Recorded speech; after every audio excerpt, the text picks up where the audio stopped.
Welcome to NTD Newsroom. I'm Paul Graney. President Trump is calling on the Justice Department to investigate top Democrats' links to Jeffrey Epstein, naming Bill Clinton and Larry Summers. Obamacare premiums about to rise as COVID-era tax subsidies are set to expire in 2 months. Lawmakers now weighing how to address the issue, and President Trump proposing Trump Care. The 2023 Georgia election interference case against President Trump will begin again. Who's the new prosecutor? Is the U.S. facing a skilled labor shortage? The CEO of a major American company says he can't fill 5,000 six-figure positions. ICE is partnering with state and local partners to find hundreds of thousands of unaccompanied children who were smuggled into the United States to find out they are not being exploited. For the first time, the State Department designates 4 European Antifa-linked groups as foreign terrorist organizations. We discuss the significance with an Antifa expert.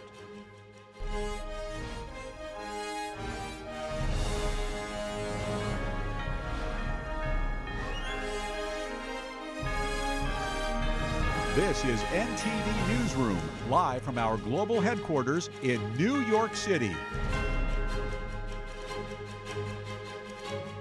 And it's great to have you with us this Friday afternoon. President Trump said in a Truth Social post today that he will ask the Justice Department to investigate prominent Democrats involved with convicted sex offender Jeffrey Epstein. The request comes after a congressional committee released thousands of documents that raise new questions about Trump's relationship with Epstein. In the post, Trump accused Democrats of focusing on what he calls the Epstein hoax to deflect blame for the government shutdown. He mentioned prominent names such as Bill Clinton, former Treasury Secretary Larry Summers, and J.P. Morgan. In a separate post today, Trump said Epstein was a Democrat and he's the Democrats' problem, not the Republicans' problem. And the 2023 Georgia racketeering indictment case against President Trump and several others for alleged efforts to overturn the 2020 election results will continue, now in the hands of a new prosecutor. The man responsible for finding a new prosecutor, Peter Skandalikis, assigned himself to the job. Skandalikis is the director of the Prosecuting Attorneys Council of Georgia, a bipartisan group of legal experts from across the state. He's replacing Fonnie Williams, the Fulton County District Attorney, who started the case and was later disqualified for an improper relationship with the lead prosecutor. Skandalikis previously said he could also take the case himself if he could not find another prosecutor to take it on. And millions of Americans are facing higher health insurance premiums. In 2 months, COVID-era tax subsidies for Obamacare are set to expire. Lawmakers now weighing how to address the higher costs. President Trump is proposing Trump Care. NTD's Melina Weiskup has more. With a freshly reopened government, lawmakers have 2 months to find a path forward on health care. President Trump says he's committed to addressing the issue. We want a health care system where we pay the money to the people instead of the insurance companies. And I tell you, we're going to be working on that very hard over the next short period of time. COVID-era tax subsidies, which made Obamacare more affordable, will expire on January 1st. I expect Republicans to be at the table in the next few weeks. I expect the White House to be at the table. And if they do choose not to come to the table, they can own the disastrous premium increases that will continue to rise. Senators are expected to vote on an Obamacare extension in December. Bipartisan negotiations are underway. We have senators, both Democrat and Republican, who are eager to get to work to address that crisis in a bipartisan way. These senators are not interested in political games. They're interested in finding real ways to address health care costs for American families. While talks look more promising in the Senate, the House shows a stark contrast between the parties. I'm not going to guarantee a vote on ACA unreformed COVID-era subsidies that is just a boondoggle to insurance companies and robs the taxpayer. We got a lot of work to do on that. We'll introduce legislation to extend the Affordable Care Act tax credits for 3 years to make sure that tens of millions of Americans don't experience dramatically increased premiums, copays, and deductibles. While some moderate Republicans are open to the extensions, many want to reform the program or replace Obamacare altogether. The health care system broke under Obamacare. And as President Trump said, well, I'm not going to repeat his exact words for it, but it's not ideal. And we're going to have to work together to get this fixed because President Trump is floating an idea he called Trump Care in a Fox News interview earlier this week. It would be health accounts for people to pay for medical issues. Everybody's going to be happy. They're going to feel like entrepreneurs. They're actually able to go out and negotiate their own health insurance. And they can use it only for that reason. That's the beauty, only for that purpose. And if we did that, that would be so exciting. Call it Trump Care. Call it whatever you want to call it. But Republicans have not yet unveiled concrete legislation. CMS Administrator Mehmet Oz said, "We have lots of great ideas, but I don't want to show our cards." Reporting from Washington, D.C., Melina Weisskopf, NTD News. So the federal government is open, but some officials say it's not going to be easy to get everything back to normal. Some furloughed federal workers are returning to hefty to-do lists. Here's a look at some of the challenges they face as they try to catch up. Some functions of the federal government are getting back online quickly post-shutdown. Others face impediments. The Agriculture Secretary says SNAP benefits should go out by Monday at the latest. It's moving, it's coming, and for those who really depend on it, good news is on the way. Officials say certain federal employees should start getting back pay today. Some agencies warn it could take another week to make their staffs whole. Meanwhile, the Smithsonian says it's opening its museums and zoo on a rolling basis starting today. The National Gallery says it'll be fully open by tomorrow. Conservationists say some national parks are dealing with litter and graffiti after operating with skeleton crews. As for air travel, the FAA continues to cut flights as air traffic controllers return to work. But Delta Airlines CEO sounds optimistic. I think we'll be back a lot faster than people think. Thanksgiving is going to be a great holiday period of travel. And Vice President J.D. Vance sat down with Sean Hannity and was asked about a potential 2028 presidential run. He said it's not the first thing on his mind right now, but here he is speaking with Fox News.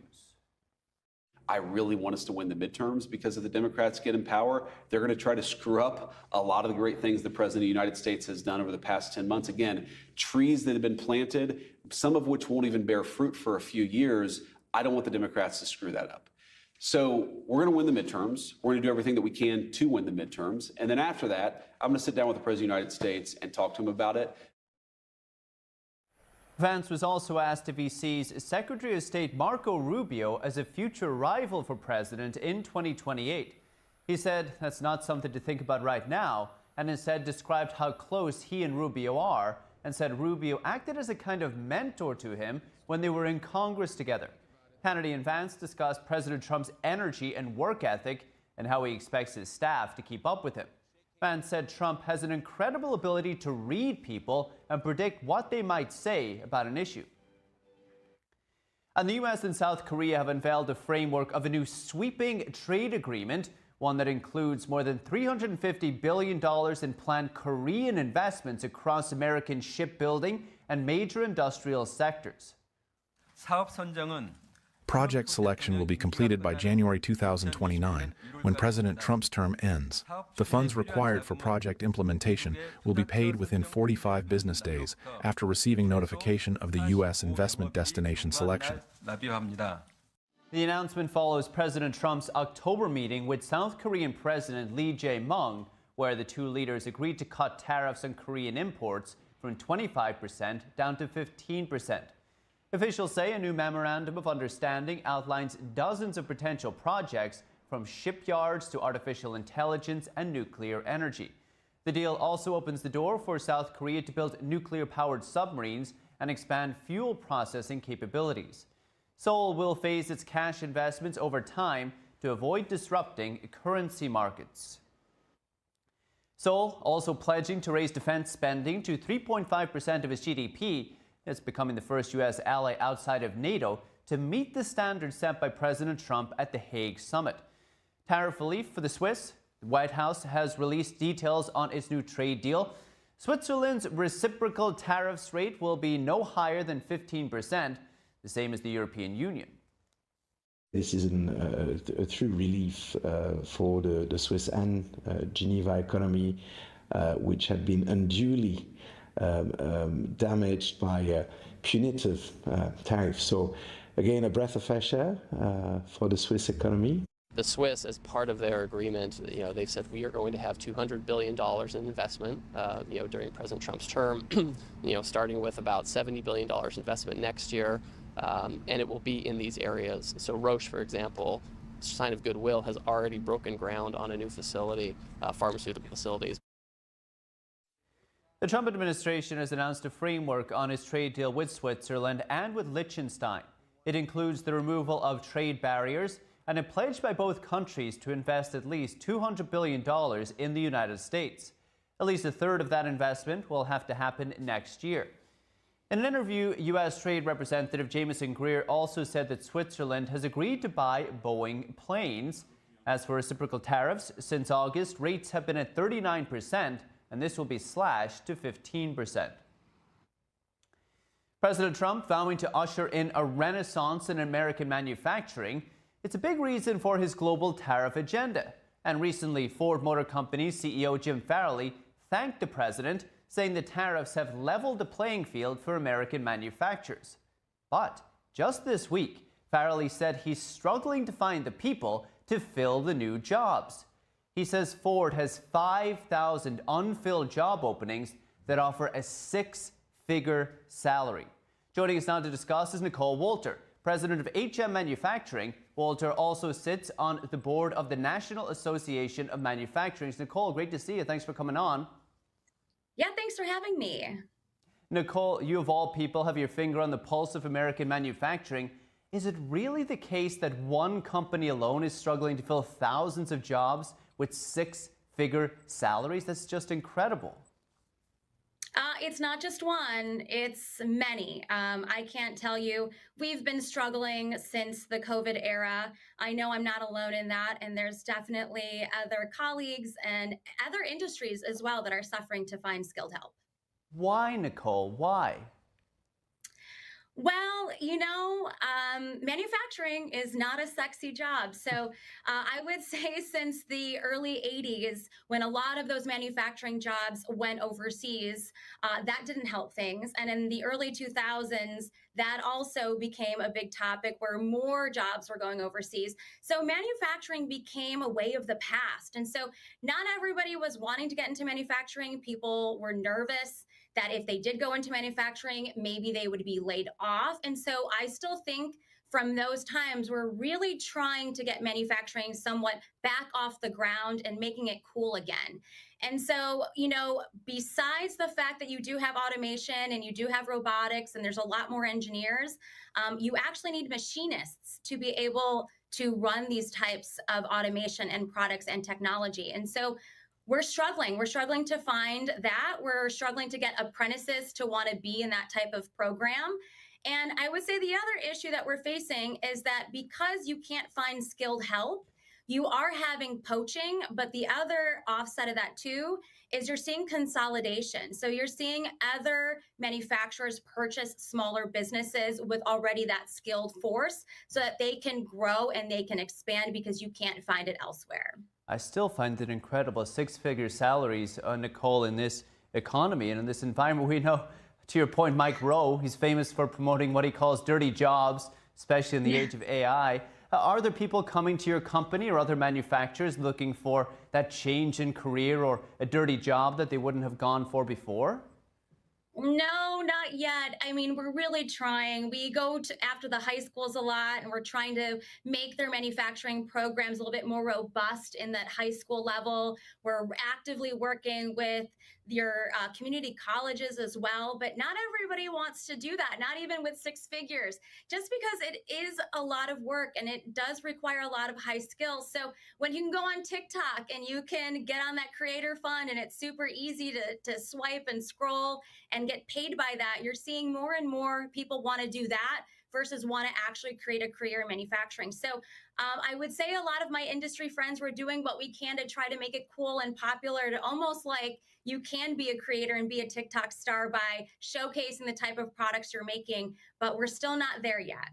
Well, Nicole, I think you got to get out there and start making TikTok videos yourself. You can inspire a few people to come on board. But this is a big part. This seems like a big a challenge and hurdle for Trump's vision for American manufacturing. Are you confident that these problems will be solved and we'll see that manufacturing revival here in the States? I'm going to say it's going to take a while. It's not going to happen overnight. You know, it is costly to bring on new employees, to create a program where you have apprenticeships. I know he signed an executive order back in April about trying to get more people back into the manufacturing sphere, but it's not going to be a year or 2 year or 3 year ordeal. It's going to take 10, 15 years to try to get the momentum going. So besides having the funds available to be able to do that, we as manufacturers have to go out and promote it as much as we can. In the meantime, though, which is a little bit scary, is because we're not getting the people that want to come into these types of fields, we are having to do more and more automation. So we have been seeing more robotics. We have been seeing things where before you would need a person to, let's say, take a set screw out of a boring bar to be able to put it back into the machine. Now you're seeing automation where that is now a complete turn service, where you're seeing another robotic arm go into the machine and take that piece out where it would require a person. So we have to be very cognizant about not taking away all the jobs, but we're only limited to what we can. So if we're not getting the people in manufacturing, we do have to use this type of technology to keep manufacturing going. So it is one set of problems after another. So we're really hopeful. I think the tariffs, I know you were mentioning in the other segment, that's helpful. And we're seeing more and more reshoring and getting people excited about manufacturing. So here's hoping that that continues. It's fascinating. Nicole, how is the Trump administration's immigration policy affecting American manufacturers? I would say it's hurting it a little bit. It just depends on what side of manufacturing you're on. So if you're more on the food and beverage side, you're kind of getting hit a little bit of ag as well. We're in aerospace and defense, so not at all, just because you have to be a U.S. citizen to be able to produce those products, especially for the DoD. So it just really depends on where you lie in the manufacturing sector. Interesting. Nicole Walter, HM Manufacturing. Thank you, Nicole. Thank you. And still to come, a new initiative for ICE. They are working to find some 450,000 unaccompanied children they say the Biden administration either lost or placed with unvetted sponsors.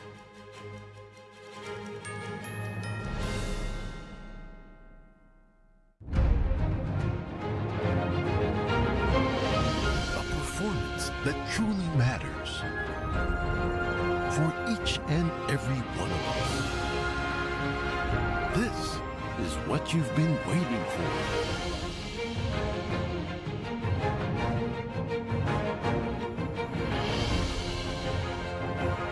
Shen Yun. Get tickets now at shenyun.com.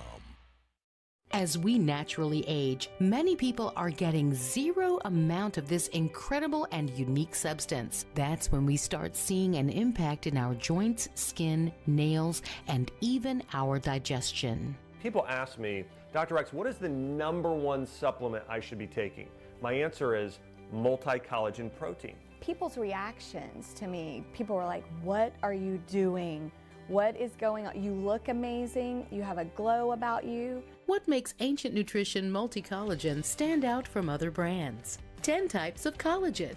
It's grass-fed, pasture-raised with vitamin C and probiotics. It's proven to reduce joint discomfort rapidly, continuously, and persistently. It improves the appearance of crow's feet after 4 weeks and improves skin tone after 8 weeks. And it promotes hair thickness, growth, and a reduction in hair breakage. It has transformed everything from my hair. Like, my hair was starting to kind of just, come out, and I don't have that anymore. My skin feels amazing. Call the number on your screen and find out how to get a free bottle when you order, plus free shipping and our 30-day money-back guarantee. And as a bonus, we will include Dr. Josh Axe and Jordan Rubin's revolutionary book, Multi-Collagen Makeover, free with your order, plus free shipping and free returns. I have implicit trust in Dr. Axe because the plan worked. I'm living proof of it. This is the collagen protein that is backed by clinical studies. It's what my family uses, it's what I use, and I know you're going to benefit in a big way as well. Love the results or get your money back. This special TV offer is not available in stores. Call the number on your screen or go online now.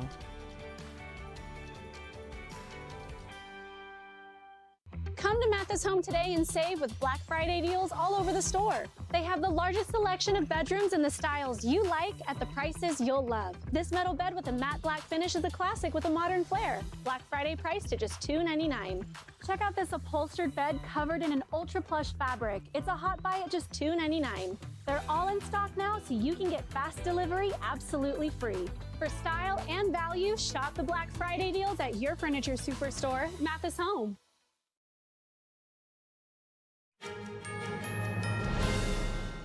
Welcome back. I'm Paul Graney. ICE has launched a new initiative to locate and verify the safety of unaccompanied children who've entered the United States. The Department of Homeland Security unveiled its new program called the Unaccompanied Children Safety Verification Initiative. The department says under the Biden administration, 450,000 unaccompanied children were illegally smuggled into the United States and were placed with unvetted sponsors or were lost. ICE has partnered with state and local law enforcement agencies to conduct welfare checks on these children to ensure they are safe and not being exploited. The Trump administration says so far it has found more than 24,000 of these children in person. The program began this week in Florida and will be rolled out to other partners across the country. We'll keep you updated. And a federal appeals court has put on hold the Transportation Department's new restrictions that would severely limit which immigrants can get commercial driver's licenses to drive a semi-trailer truck or bus. The court in the District of Columbia said the federal government didn't follow proper procedure in drafting the rule and failed to articulate a satisfactory explanation for how the rule would promote safety.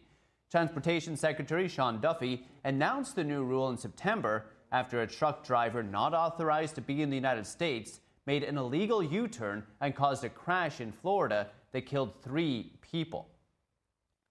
And another case of a federal judge squaring off against the Trump administration, a judge ruled yesterday that hundreds of illegal immigrants held by ICE in Illinois must be released on bond. District Judge Jeffrey Cummings issued the ruling in response to a lawsuit filed by the National Immigrant Justice Center and the American Civil Liberties Union. More than 3,000 illegal immigrants were arrested between June and October, and the ruling states that 615 of them were not subject to mandatory detention. The DHS argued that all of those detained fell under mandatory detention, but the judge rejected this argument. He ordered DHS to release all those not deemed a, quote, high public safety risk on a $1,500 bond by next week. Again, keep you updated. And from major takedowns to rewarding loyal employees, it was an eventful week for the Department of Homeland Security. NTD's Daniel Monahan has a closer look, including a sting that nabbed more than 150 alleged sex offenders. Secretary of Homeland Security Kristi Noem awarded checks to 24 TSA agents at Houston's George Bush Intercontinental Airport. What I'm so proud of, though, today, and what I'm here talking about today, is the outstanding patriotism and service of our TSA officers and officials that stepped up every single day. Noem says the payments recognize employees who went above and beyond while working without pay during the shutdown. For stepping up, taking on extra shifts, for showing up each and every day, for serving the American people. Secretary Noem said the department will continue awarding bonuses to TSA employees who showed exemplary performance. From the friendly skies to the criminal underworld, Noem also praised DHS law enforcement officers for what she called heroic arrests during the longest government shutdown in U.S. history. Those arrested included Victor Manuel Mendoza Garcia, an illegal immigrant from Mexico, convicted of 3 counts of aggravated kidnapping and ransom in Cook County, Illinois, and William Giovanni Lopez Fuentes, an illegal immigrant from Guatemala, convicted of assault of a child in Sunbury, Pennsylvania. Meanwhile, in a major bust, DHS announced the arrest of more than 150 sex offenders who are illegal immigrants. Noem commented on the operation during an interview on Fox News. These individuals should have never been in our country to begin with. The fact that they were sexual deviants and perverts, and now we've gotten them off of our streets, it's remarkable, and we need to do more of it. The operation targeted child predators, rapists, and violent offenders with convictions ranging from sexual assault of minors and child exploitation to rape and attempted homicide. In total, more than 230 criminal illegal immigrants were arrested. Noem didn't hide her feelings about those crimes. This operation was called Operation Criminal Return. I call it Operation Dirtbag, because these individuals were sex offenders, but not just sex offenders, they targeted children. And DHS also uncovered alleged crimes at the ballot box. The department released new voting records tied to Jose Ceballos Armendariz, a 54-year-old Mexican immigrant accused of voting illegally in multiple Kansas elections. He faces felony charges including 3 counts of voting without being qualified and 3 counts of election perjury. Assistant Secretary Tricia McLaughlin says President Trump and Secretary Noem granted states access to the Systematic Alien Verification for Entitlements program, known as SAVE, to help confirm voter eligibility. McLaughlin says SAVE is a critical tool for state and local governments to safeguard election integrity. Daniel Monahan, NTD News. And Secretary of War Pete Hegseth says the U.S. is launching a new military operation targeting what he calls narco-terrorists in the Western Hemisphere. Hegseth announced Operation Southern Spear in a post on X yesterday, saying it follows an order from President Trump. The operation will be led by the new Joint Task Force Southern Spear, likely working alongside U.S. Southern Command. Hegseth did not outline immediate steps, but says the mission is meant to combat domestic threats in the United States. The rollout comes as the U.S. forces expand anti-drug operations in the region, including strikes on suspected smuggling vehicles. And the U.S. is dropping a plan to require passenger compensation for delayed flights. The Department of Transportation made the announcement earlier today. In December of last year, the Transportation Department under the Biden administration proposed the idea of mandatory compensations. Airlines would have had to pay up to $300 for domestic delays of at least 3 hours and almost $800 for longer delays. Today, though, the Department of Transportation announced the plan won't move forward, saying it would result in unnecessary regulatory burdens. Airlines in the U.S. must refund passengers for canceled flights, but are not required to compensate customers for delays. The European Union, Canada, Brazil, and Britain all have airline delay compensation rules, but no large U.S. airline currently guarantees cash compensation for significant flight disruption. And a fast-moving wildfire in a California county near the Nevada border damaged 15 structures yesterday and forced people to evacuate. Part of a highway closed as firefighters battled the flames in strong winds. The California Department of Forestry and Fire Protection said the Pack Fire in Mono County grew to about 5.3 square miles last night and was burning without any containment. The rural county is located between the Sierra Nevada and Nevada state line. The fire started just before 12:30 p.m. and spread to more than 1,000 acres in less than 90 minutes. It was whipped up by gusts as strong as 50 miles per hour that temporarily grounded emergency aircraft. Part of Highway 395 was temporarily closed, and it was unclear whether any homes had been destroyed. By evening, the fire had slowed down because of rain in the area. The cause of the fire is now under investigation. And 2 Republican senators held a congressional field hearing in Pacific Palisades, California, listening to victims of the January 7th wildfire. The hearing, which focused on government response and insurance challenges, came nearly 10 months after the fire devastated the community. NTD's Christina Corona has more. On Thursday, Senators Rick Scott and Ron Johnson led a field hearing in California on the aftermath of the Palisades fire. The January 7th blaze caused billions in property damage and claimed 12 lives. I believe the Palisades fire was more than just a horrific tragedy. It was an unacceptable failure of government to protect the lives and property of its citizens. And we all know that this fire hurt our seniors more than anyone else. Survivors and local leaders say their concerns have not yet been fully addressed. On the day of the Pacific Palisades fire, reservoirs were empty. Fire hydrants went dry, and innocent people, including many vulnerable seniors, perished, while thousands more lost their homes, businesses, and everything they owned. Lawmakers heard from residents and business owners to examine gaps in government response and preparedness. One resident said the fire department told him why they couldn't save his home. John, we couldn't have saved your house or the block or the area. Our hydrants weren't working, and each truck holds 500 gallons of water. He said 500 gallons of water doesn't go very far. He said guards and residents were using water from swimming pools, doing everything they could to put out sparks as the fire spread. Another resident said she never received alerts to evacuate. She stayed behind making calls through the night to help seniors and others at risk. Seniors with mobility issues, those dependent on oxygen, residents with dementia who needed assistance. They all lost precious hours because of inadequate warnings. Palisades resident Bruce Schwartz said State Farm dropped his insurance in October 2024. Just 76 days later, 17 of the 25 homes in his community burned down. We were so severely underinsured that rebuilding required an affirmative vote of 75% of our homeowners.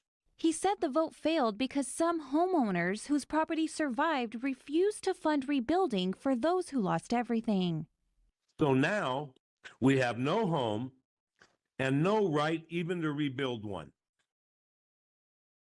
To make matters worse, some of my neighbors will be forced to surrender their home to their lenders. Other residents were dropped by their insurance after the fire. Lots of residents found out after the fire that their policies had been dropped, and I was one of them. Afterwards? After the fire. While nothing can undo the damage done by the Pacific Palisades fire, I am committed to advocating for the victims, their families, and this community to get answers and make sure this never happens anywhere in our great country ever again. On Thursday, Los Angeles County announced they've launched an investigation into State Farm's handling of the Palisades and Eaton fire claims, focusing on potential violations of California's unfair competition law. This comes after complaints of delays, underpayments, and denied claims. Christina Corona, NTD News. And State Farm responded to the investigation by Los Angeles County in a statement to the media. The company said it's there to help its customers recover, and it empathizes with those who are rebuilding their lives, adding, quote, "Our focus continues to be on supporting our customers in their recovery from the largest fire event we have ever experienced." And for the first time, the State Department has designated 4 European Antifa-linked groups as foreign terrorist organizations. We discussed the significance of this with an Antifa expert.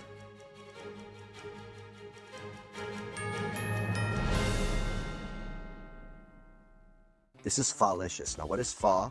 It's an authentic Vietnamese noodle dish. The pho-licious chicken pho brings the comforting, aromatic flavors of Vietnam to your bowl, and Mama Thu's signature spice blend. Well, this chicken pho is as close to homemade as it gets without the wait. Some cubed chicken, a little lime, and then the magic moment. See you soon, my friends. Pho-licious is now available at your local Walmart or walmart.com. During high school, I hung with the wrong crowd and I never graduated. I helped Santiago in many different ways, like all fathers do, because he always wanted to go to college.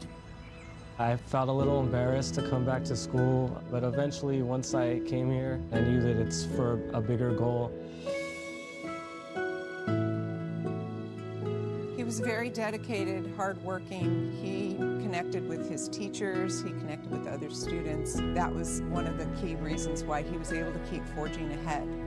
It was amazing to see him graduate. This was one thing that meant so much to him, and of course, it meant so much to us too.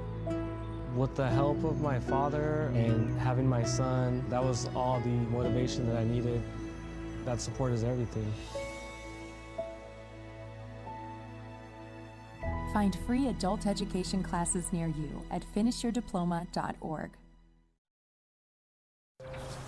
You see certain things get reincarnated in your children. My daughter is very much inspired by my wife's artistic pursuits. So my daughter started making necklaces. She makes what we call affirmation fashion. I tell her every day that your black is beautiful. Your black is beautiful. Your black is beautiful. And if there's anything better than being beautiful, it's being smart. And if there's anything better than being smart, it's being kind. And reaffirming that every day is our method of making sure her chin never drops. My dad wasn't around, and I remember riding a bike and falling off and cutting myself, and me never just wanting to get back on it. People ask, how your children learn how to ride a bike, and you didn't. I didn't teach them. I just created an environment where they taught themselves, and all I had to do was be there.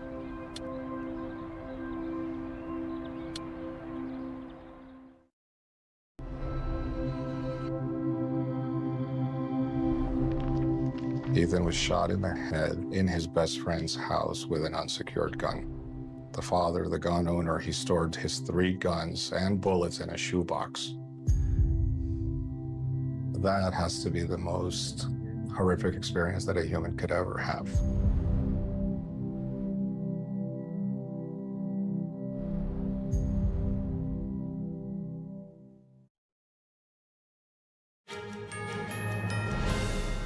Welcome back. I'm Paul Graney. 4 European Antifa-linked organizations are now labeled as foreign terrorist organizations by the United States.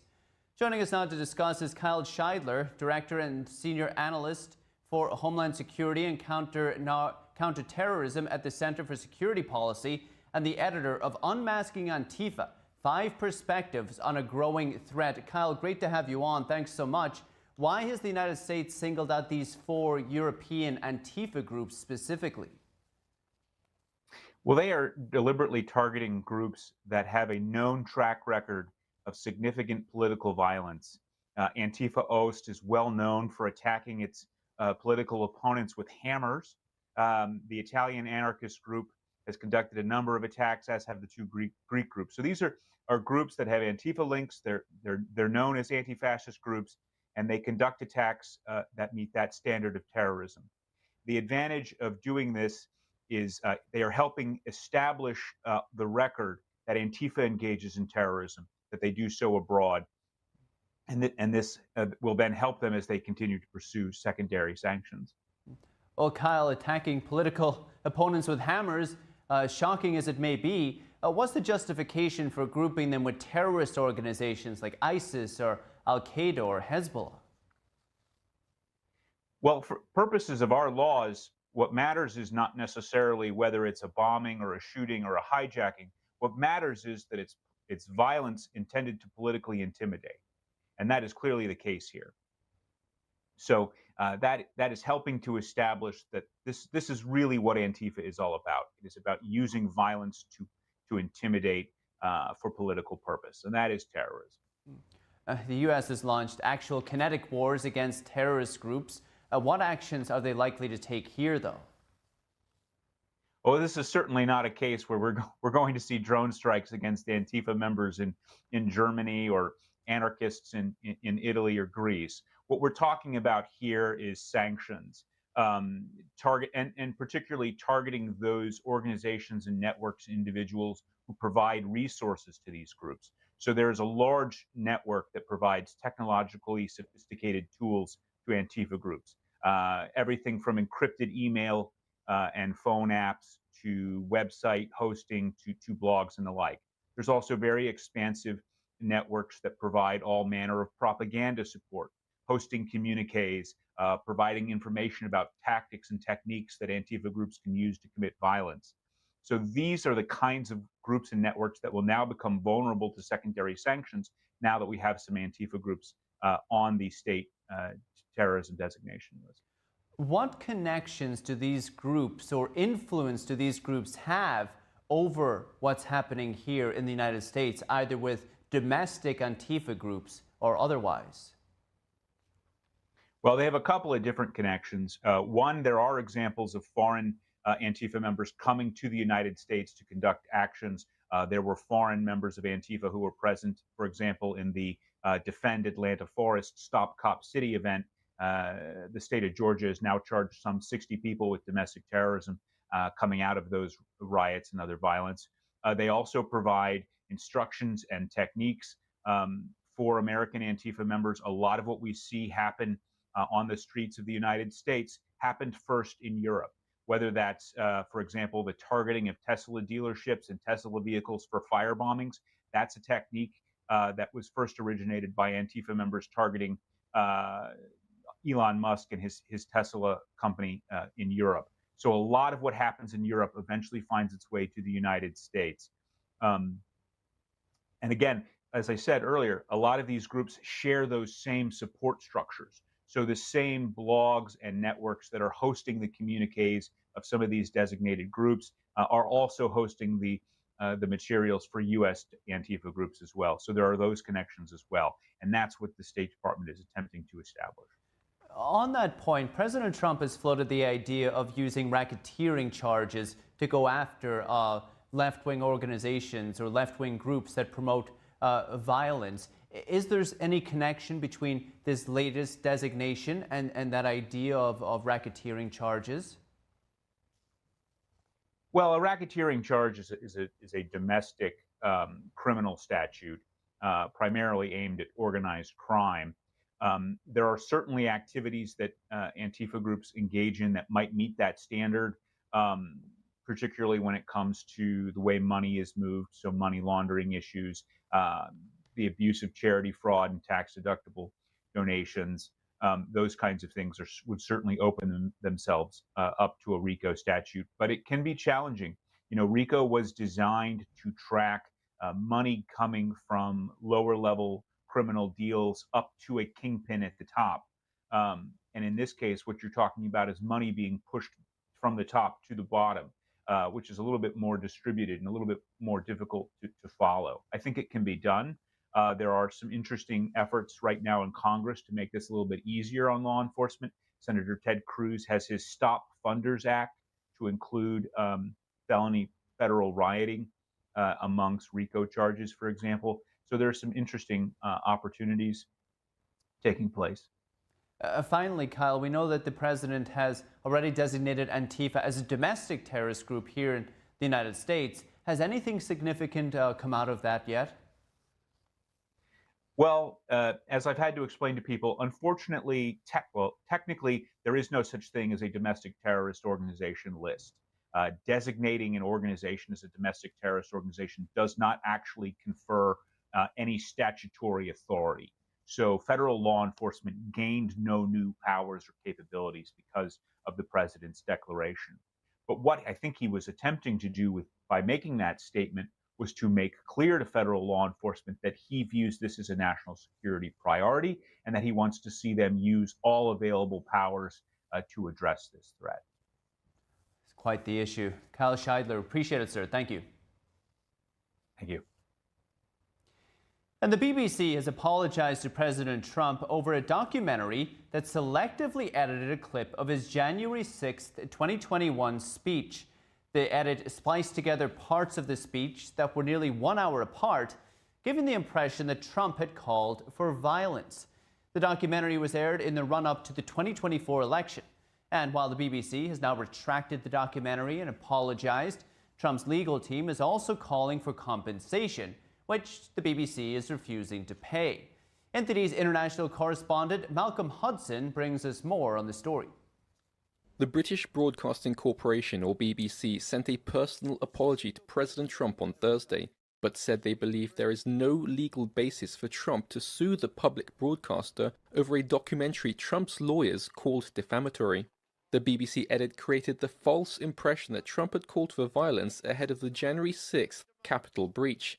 Speaking to the BBC, British Culture Secretary Lisa Nandy said it is right the BBC apologised. I am confident that they've already started the work to get not just the right processes in place to make sure this doesn't happen again and get consistency across the board, but also to get the right mix of experience at the top of the organisation to make sure that those high journalistic standards are well understood at the top of the organisation and are upheld. Last Sunday, Trump's lawyers threatened to sue the BBC for damages of up to $1 billion. unless it withdrew the documentary, apologized to the president, and compensated him for financial and reputational harm. The BBC said the splicing of the speech was a, quote, error of judgment. It has withdrawn the documentary and apologized, but is refusing to pay compensation, and is now waiting for Trump's response to their apology. The BBC's Panorama news program ran a documentary where they spliced together two parts of Trump's speech on January 6, 2021. It aired just before the US presidential election in 2024. The edit changed the meaning of the speech, creating the impression Trump had explicitly called for violence. They played the following clip. We're going to walk down to the Capitol, and I'll be there with you, and we fight. We fight like hell. But here is what Trump really said. Right here, we're going to walk down to the Capitol, and we're going to cheer on our brave senators and congressmen and women. Trump said fight like hell 54 minutes later in a separate part of his speech, and in a different context. On Thursday, the Telegraph newspaper reported the BBC also doctored the same speech in a similar way in 2022, more than 2 years before the Panorama edit aired. Trump's legal team said this shows a pattern of defamation against Trump. Responding to the fresh claims, a BBC spokesperson said the BBC holds itself to the highest editorial standards and is now looking at the matter. White House Press Secretary Caroline Leavitt on Thursday said the BBC's edits are a clear example of fake news. The president has made it very clear that this is a leftist propaganda machine that is unfortunately subsidized by British taxpayers, and he thinks that's extremely unfortunate for the great people of the United Kingdom and Great Britain. The BBC has been thrown into its biggest crisis in decades amid allegations of bias, including on the edit of Trump's speech. The claims came to light because of a leaked report by a BBC standards official. 2 senior executives have since resigned. Malcolm Hudson, NTD News, UK. And 10 years ago today, France faced its deadliest terrorist attack. And in Paris yesterday, families, survivors, and officials gathered across the city to honor the 132 victims. The ceremonies revive memories of a night that reshaped the country. Entd international correspondent David Vives reports from Paris. People behind me are lining up to attend a major commemoration at the City Hall. Families and relatives have been invited to the opening of a square dedicated to the memory of those who died. 132 people were killed in the attacks, making it the deadliest terrorist attacks ever to occur in the country. The terrorists found people much braver than themselves. Paris stood firm. You stood firm. France stood firm. La France a tenu.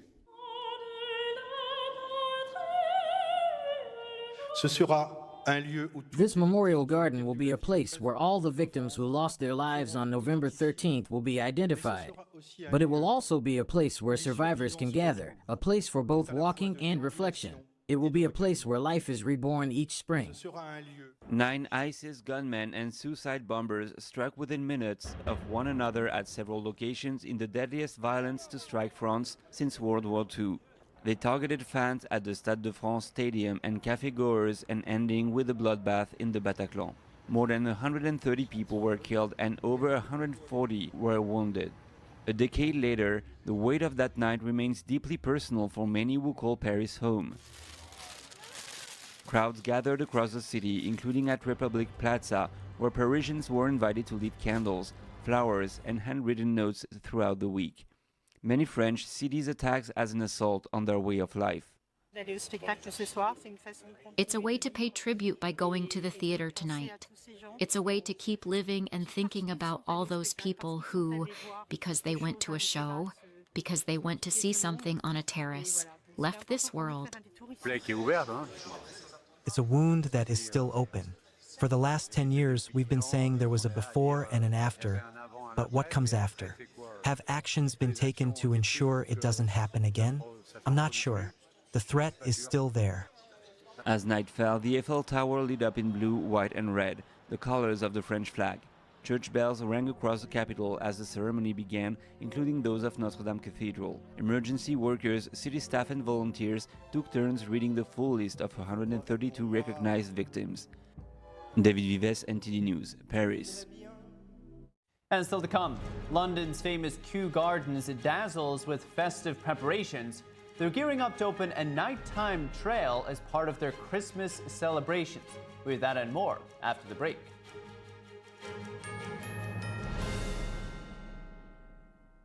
Amazing grace, how sweet the sound that saved a wretch like me. I once was lost, but now I'm found. Was blind, but now I see. They're just young people, hungry, homeless, and vulnerable. Abused youth often feel safer on the street. Now, more than ever, that's the most dangerous place of all. Covenant House is helping young adults facing homelessness. We're providing safe shelter to thousands, but the need is overwhelming, and no young person is ever turned away. Please call or go online now with your gift of $19 a month to help a young person. You'll provide safe shelter, hot meals, and medical care. Your gift will show them they're loved. Homeless young people are afraid and alone with nowhere else to turn. You want to know that there's somewhere you can go that's safe. So the Covenant House did that for us. Please call now with your gift of $19 a month. We'll send you this blanket as a reminder of the comfort your gift provides a young person tonight. Please don't wait. Your gift is the lifeline a young person needs now.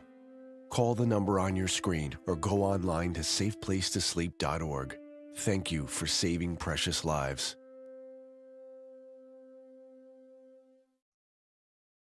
According to ancient Chinese medicine, purslane is considered a medicinal herb and is used to help lower cholesterol, improve vascular functions, and prevent diabetes. Perilla seeds can nourish the lungs and spleen. It is used to treat asthma and improve pulmonary functions. Puritang green vegetable omega-3 is made from purslane and perilla seeds from Hwangmae Mountain in South Korea. It contains over 90% of omega-3, 6, 7, and 9, the highest concentration possible without chemical additives. The soft gel is made of natural seaweed. It is 100% organic and vegan. Both adults and children can take it with peace of mind. Ancient recipes were passed down from heaven to bring prosperity and longevity. Puritang green vegetable omega-3.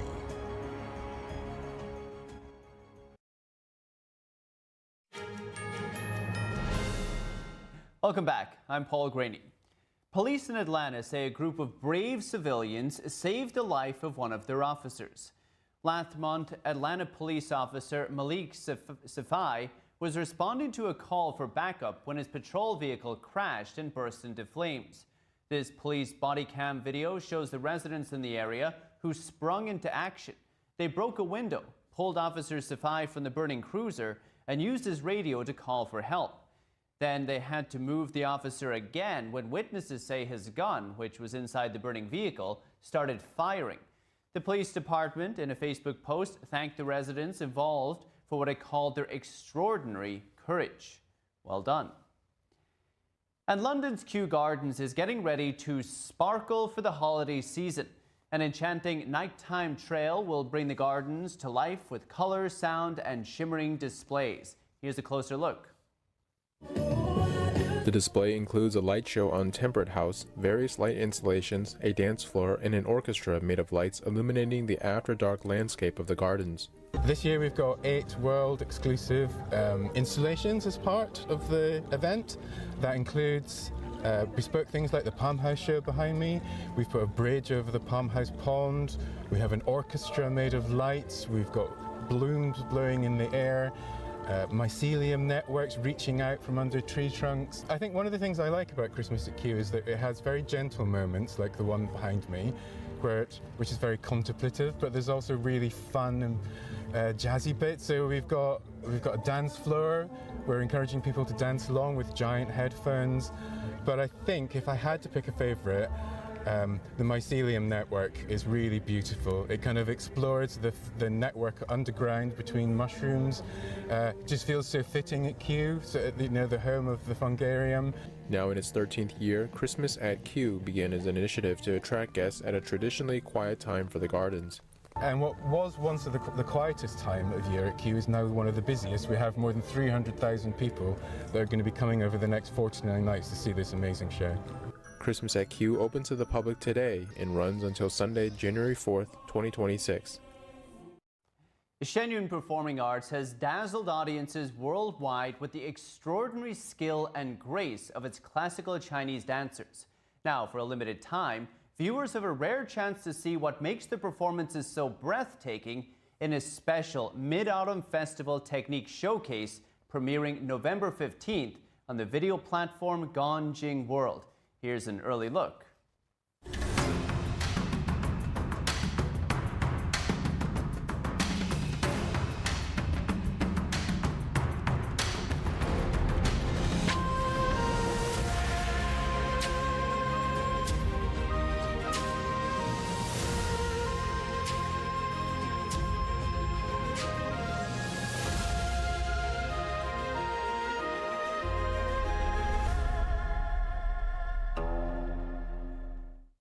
Watch the exclusive premiere on November 15th at 8 p.m. Eastern on Ganjing World.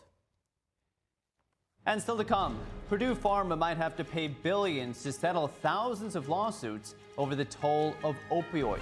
With that and more after the break.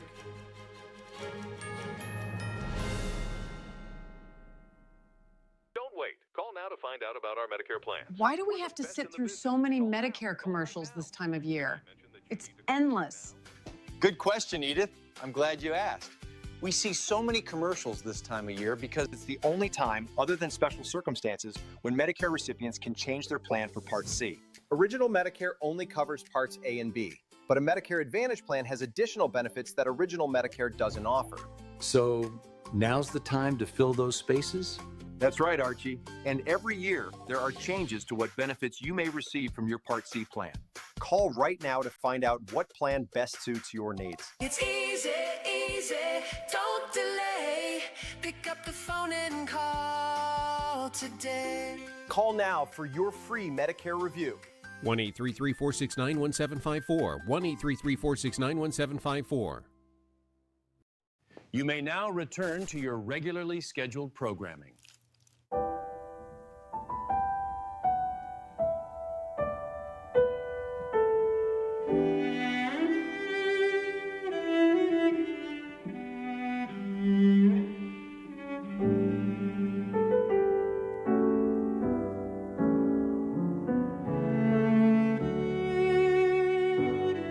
《大提琴不仅仅是一件乐器，它是有生命、有感情的，需要我们精心的照顾。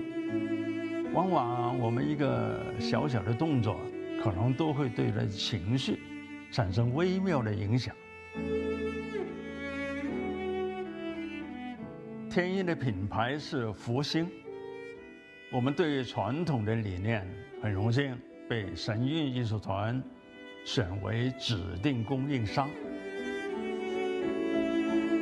时间是酿造音色的不可替代的陪伴。我跟大提琴已经有60多年的友情了，每一把琴都有它自己的个性，熟悉它，才能真正发挥它的潜力。